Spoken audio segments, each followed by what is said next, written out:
বাংলাদেশের তরুণরা কখনো ভোট দেওয়ার সুযোগ পায়নি, এ কারণে গণতন্ত্র নিশ্চিত করতে হবে। এনডিটিভিকে দেয়া সাক্ষাৎকারে এমন মন্তব্য করেছেন নোবেল জয়ী অর্থনীতিবিদ ডক্টর মোহাম্মদ ইউনূস।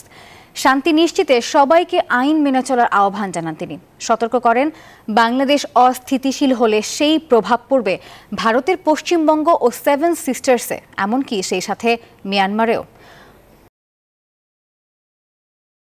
অন্তর্বর্তীকালীন সরকারের প্রধান হচ্ছেন শান্তিতে নোবেলজয়ী অধ্যাপক ডক্টর মোহাম্মদ ইউনূস। বঙ্গভবনে রাষ্ট্রপতির সঙ্গে ৩ বাহিনীর প্রধান ও ছাত্র আন্দোলনের সমন্বয়কদের সঙ্গে দীর্ঘ বৈঠকে ইউনূসকে প্রধান করে অন্তর্বর্তীকালীন সরকার গঠনের সিদ্ধান্ত হয়। তার আগে ভারতের এনডিটিভিকে দেয়া সাক্ষাৎকারে শেখ হাসিনাকে স্বৈরশাসক আখ্যা দেন ইউনূস।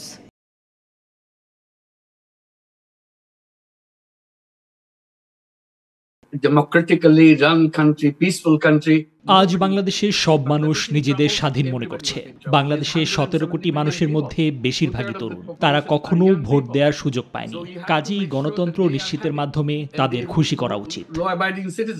দেশের শান্তি ও স্থিতিশীলতার উপরও জোর দেন ডক্টর মোহাম্মদ ইউনূস।